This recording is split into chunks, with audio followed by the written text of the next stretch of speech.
ராஜாக்களின் 2ஆம் புஸ்தகம் அதிகாரம் 9. அப்பொழுது தீர்க்கதரிசியாகிய எலிசா தீர்க்கதரிசிகளின் புத்திரரில் ஒருவனை அழைத்து, நீ இடை கட்டிக்கொண்டு இந்த தைலக்குப்பியை உன் கையில் எடுத்துக்கொண்டு கீலேயாத்திலுள்ள ராமோத்திற்கு போ. நீ அங்கே சேர்ந்தபோது நிம்சியின் மகனான யோசபாத்தின் குமாரன் யெகூ எங்கே இருக்கிறான் என்று பார்த்து அங்கே உட்பிரவேசித்து அவனை தன் சகோதரரின் நடுவிலிருந்து எழுந்திருக்க பண்ணி அவனை உள்ளான ஒரு அறையிலே அழைத்து கொண்டு போய் தைலக்குப்பியை எடுத்து அவன் தலையின் மேல் வார்த்து, உன்னை இஸ்ரவேலின் மேல் ராஜாவாக அபிஷேகம் பண்ணினேன் என்று கர்த்தர் சொல்லுகிறார் என்று சொல்லி கதவை திறந்து தாமதியாமல் ஓடிப்போ என்றான். அப்படியே தீர்க்கதரிசியின் ஊழியக்காரனாகிய அந்த வாலிபன் கீலேயாத்திலுள்ள ராமோத்திற்கு போனான்.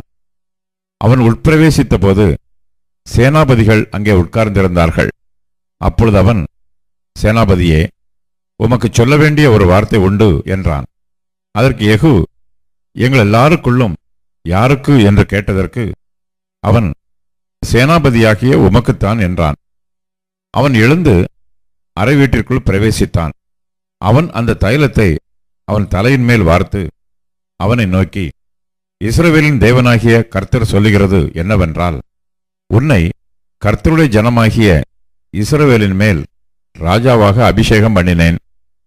நான் என் ஊழியக்காரராகிய தீர்க்கதரிசிகளின் இரத்தப் பழியையும் கர்த்தருடைய சகல ஊழியக்காரரின் இரத்தப் பழியையும் யேசபேலின் கையிலே வாங்கும்படிக்கு நீ உன் ஆண்டவனாகிய ஆகாபின் குடும்பத்தை அழித்துவிடக் கடவாய்.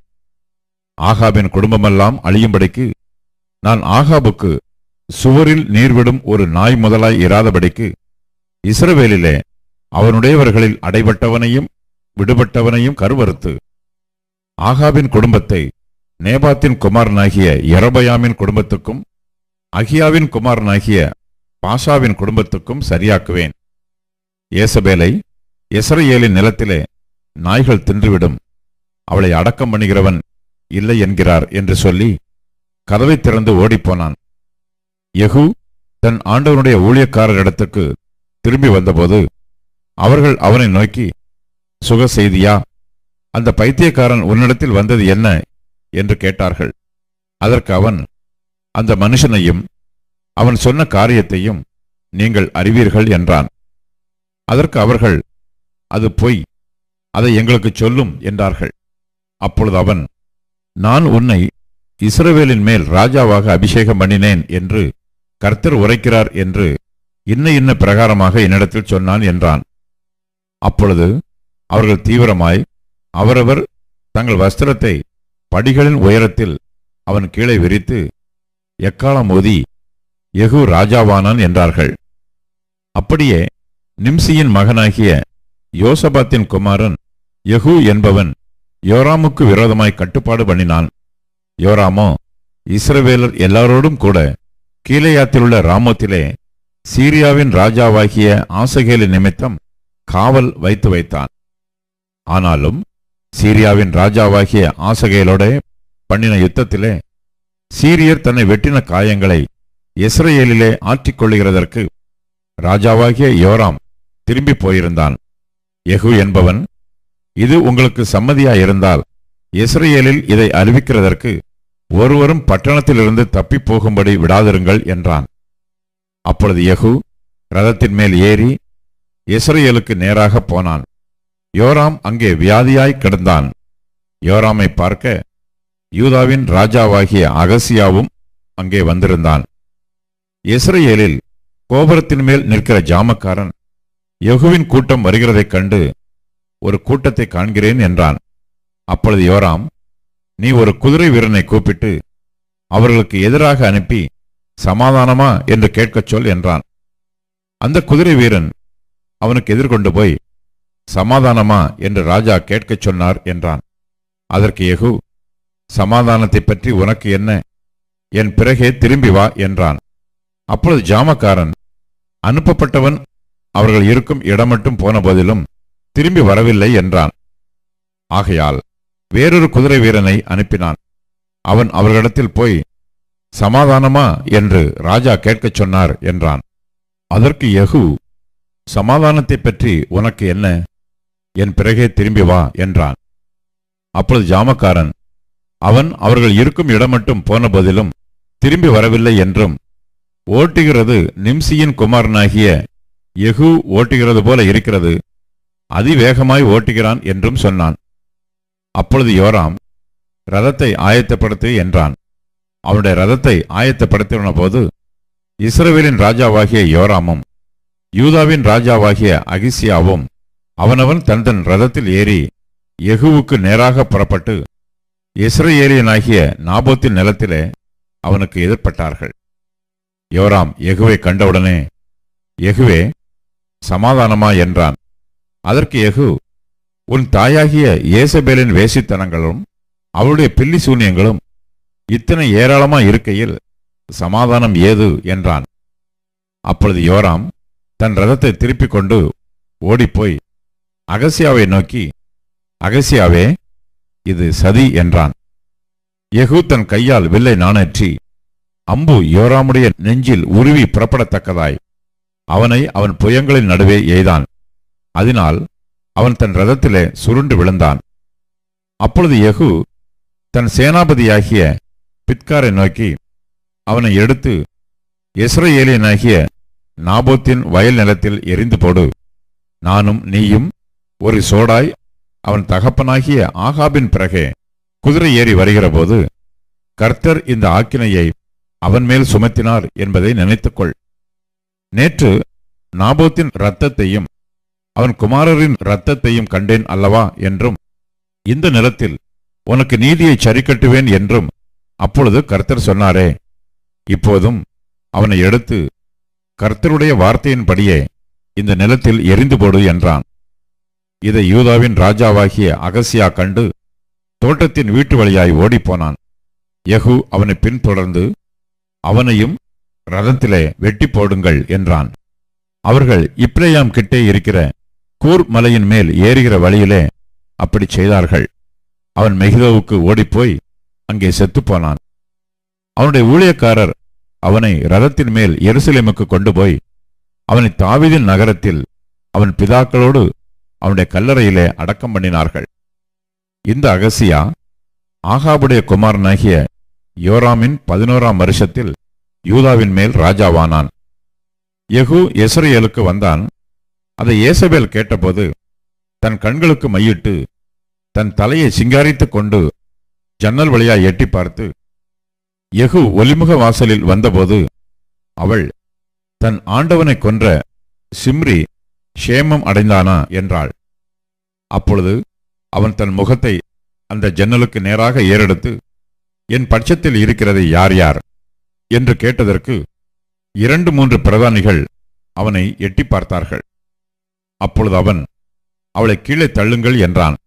அப்படியே அவளை கீழே தள்ளினதினால் அவளுடைய இரத்தம் சுவரிலும் குதிரைகளிலும் தெரித்தது. அவன் அவளை மிதித்து கொண்டு உள்ளே போய் புசித்து குடித்த பின்பு, நீங்கள் போய் சபிக்கப்பட்ட அந்த ஸ்திரியை பார்த்து அவளை அடக்கம் பண்ணுங்கள், அவள் ஒரு ராஜகுமாரத்தி என்றான்.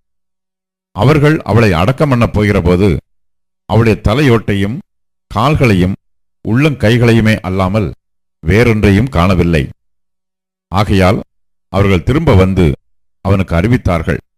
அப்பொழுது அவன், இது கர்த்தர் திஸ்பியனாகிய எலியா என்னும் தம்முடைய ஊழியக்காரனை கொண்டு சொன்ன வார்த்தை, யெஸ்ரயேலின் நிலத்திலே நாய்கள் ஏசபேலின் மாம்சத்தை தின்னும் என்றும், இன்னது ஏசபேல் என்று சொல்லக்கூடாதபடிக்கு ஏசபேலின் பிரேதம் யெஸ்ரயேலின் நிலத்திலே வயல்வெளியின் மேல் போடும் எருவைப் போல் ஆகும் என்றும் சொன்னாரே என்றான்.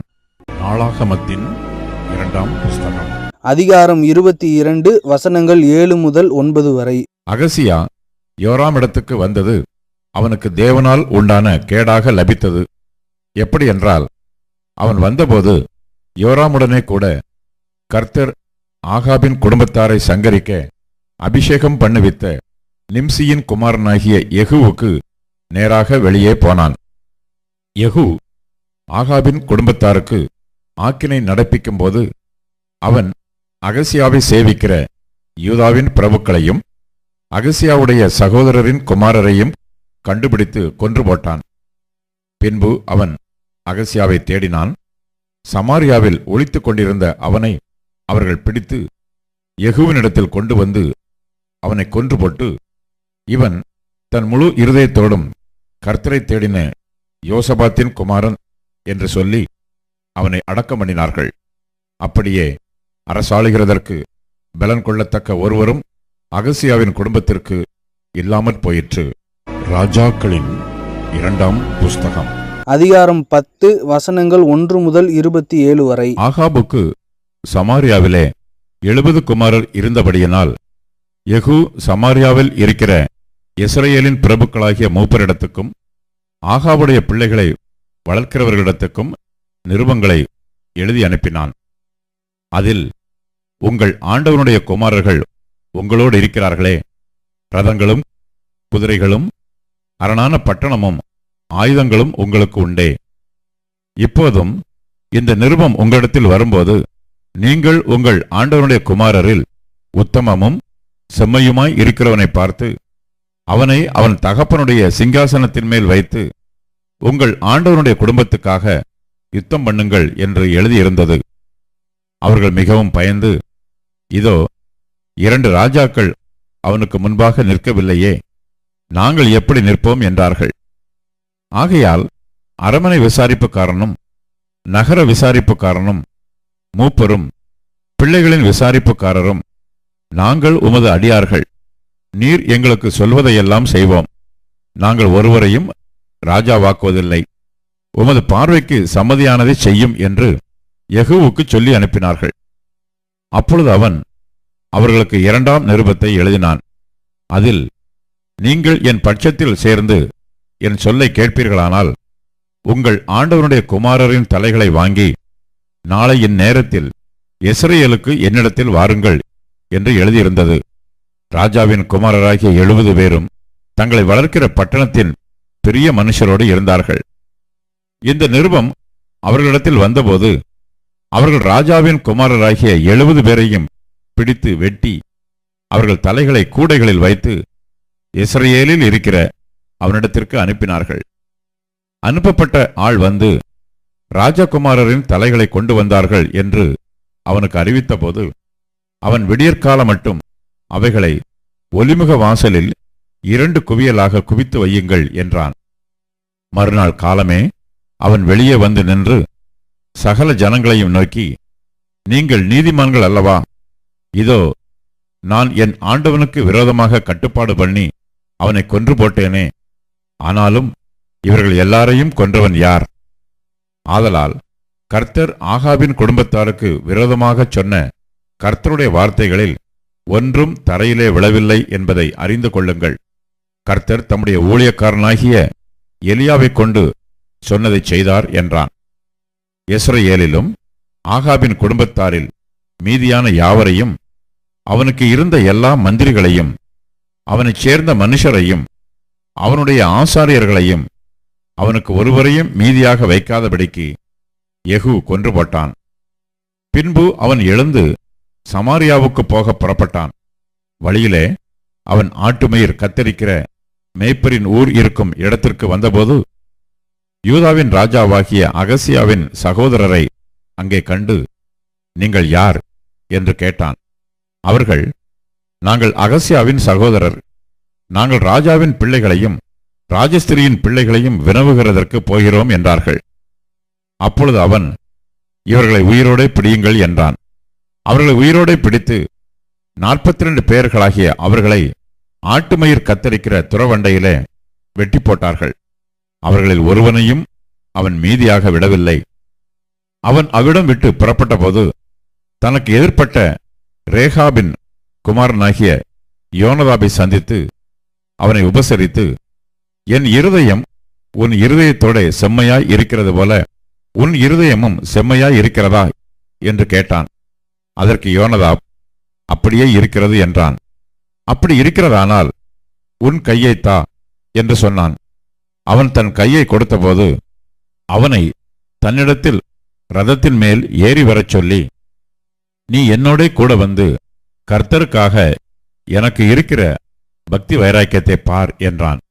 அப்படியே இவனை அவன் ரதத்தின் மேல் ஏற்றினார்கள். அவன் சமாரியாவுக்கு வந்தபோது கர்த்தர் எலியாவோடே சொன்ன வார்த்தையின்படியே சமாரியாவில் ஆகாபுக்கு மீதியான யாவரையும் அழித்து தீருமளவும் சங்காரம் செய்தான். பின்பு யெகூ ஜனங்களையெல்லாம் கூட்டி அவர்களை நோக்கி, ஆகாப் பாகாலை சேவித்தது கொஞ்சம், யெகூ அவனை சேவிப்பது மிகுதி. இப்போதும் பாகாலின் சகல தீர்க்கதரிசிகளையும் அவனுடைய சகல பணிவிடைக்காரரையும் அவனுடைய சகல ஆசாரியரையும் என்னிடத்தில் அழைப்பியுங்கள், ஒருவனும் குறையலாகாது.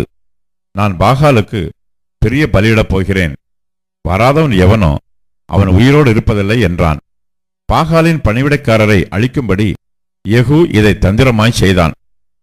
பாகாலுக்கு பண்டிகையின் ஆசரிப்பை கூறுங்கள் என்று யெகூ சொன்னான். அப்படியே கூறினார்கள். யெகூ இஸ்ரவேல் தேசமெங்கும் அதை சொல்லி அனுப்பினபடியினால் பாகாலின் பணிவிடைக்காரர் எல்லாரும் வந்தார்கள், வராதவன் ஒருவனும் இல்லை.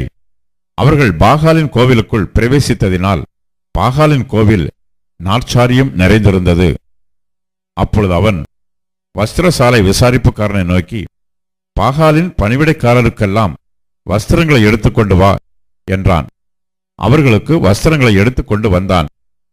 பின்பு யெகூ ரேகாபின் குமாரனாகிய யோனதாபோடும் கூட பாகாலின் கோவிலுக்குள் பிரவேசித்து பாகாலின் பணிவிடைக்காரரை நோக்கி, பாகாலின் ஊழியக்காரரை அல்லாமல் கர்த்தரின் ஊழியக்காரரில் ஒருவரும் அங்கே உங்களோடு இராதபடிக்கு திட்டமாய் பாருங்கள் என்றான். அவர்கள் பலிகளையும் சர்வாங்க தகனங்களையும் செலுத்த உட்பிரவேசித்த போது யெகூ வெளியிலே 80 பேரை தனக்கு ஆயத்தமாக வைத்து, நான் உங்கள் கையில் ஒப்புவிக்கிற மனுஷரில் ஒருவனை எவன் தப்ப விடுகிறானோ அவனுடைய ஜீவனுக்கு பதிலாக அவனை தப்ப விட்டவனுடைய ஜீவன் ஈடாயிருக்கும் என்றான். சர்வாங்க தகன பலியிட்டு தீர்ந்தபோது யெகூ சேவகரையும் சேர்வைக்காரரையும் நோக்கி, உள்ளே போய் அவர்களை வெட்டி போடுங்கள், ஒருவரையும் வெளியே விட வேண்டாம் என்றான். அப்படியே பட்டய கருக்கினால் சேவகரும் சேர்வைக்காரரும் அவர்களை வெட்டி எறிந்து போட்டு பாகால் கோவிலைச் சேர்ந்த ஸ்தலம் எங்கும் போய் பாகால் கோவில் விக்கிரகங்களை வெளியே எடுத்து வந்து அவைகளை தீக்கொளுத்தி பாகாலின் சிலையை தகர்த்து பாகாலின் கோவிலை இடித்து அதை இந்நாள் வரைக்கும் இருக்கிறது போல மலஜலாதி இடமாக்கினார்கள். ராஜாக்களின் 2ஆம் புஸ்தகம் அதிகாரம் 11 வசனங்கள் 1 முதல் 3 வரை. அகசியாவின் தாயாகிய அத்தாலியாள் தன் குமாரன் இறந்து போனதைக் கண்டபோது எழும்பி ராஜ வம்சத்தர் யாவரையும் சங்காரம் பண்ணினாள். யோராம் என்னும் ராஜாவின் குமாரத்தியும் அகசியாவின் சகோதரியுமாகிய யோசேப்பாள் கொலையுண்ணப்படுகிற ராஜகுமாரரின் நடுவில் இருக்கிற அகசியாவின் மகனாகிய யோவாசை களவாய் எடுத்தாள். அவன் கொல்லப்படாதபடி அவனையும் அவன் தாதியையும் அத்தாலியாளுக்கு தெரியாமல் பள்ளி அறையில் ஒளித்து வைத்தார்கள். அவளோட கூட அவன் 6 வருஷம் கர்த்தருடைய ஆலயத்தில் ஒளித்து வைக்கப்பட்டிருந்தான். அத்தாலியாள் தேசத்தின் மேல் ராஜ்யபாரம் பண்ணினாள். நாளாகமத்தின் 2ஆம் புஸ்தகம் அதிகாரம் 22 வசனங்கள் 10 முதல் 12 வரை. அகசியாவின் தாயாகிய அத்தாலியாள் தன் குமாரன் இறந்து போனதைக் கண்டபோது அவள் எழும்பி யூதா குடும்பத்திலுள்ள ராச வம்சமான யாவரையும் சங்காரம் பண்ணினாள். ராஜாவின் குமாரத்தியாகிய யோசேபியாத் கொன்று போடப்படுகிற ராஜகுமாரருக்குள் இருக்கிற அகசியாவின் ஆண் பிள்ளையாகிய யோவாசை களவாய் எடுத்துக்கொண்டு அவனையும் அவன் தாதியையும் சயன வீட்டிலே வைத்தாள். அப்படியே அத்தாலியாள் அவனை கொன்று போடாதபடிக்கு ராஜாவாகிய யோராமின் குமாரத்தியும் ஆசாரியனாகிய யோய்தாவின் பெண் ஜாதியுமாகிய யோசேபியாத் அவனை ஒளித்து வைத்தாள். அவள் அகசியாவின் சகோதரியாயிருந்தாள். இவர்களோடு அவன் 6 வருஷமாய் கர்த்தருடைய ஆலயத்திலே ஒளித்து வைக்கப்பட்டிருந்தான். அத்தாலியாள் தேசத்தின் மேல் ராஜ்யபாரம் பண்ணினாள்.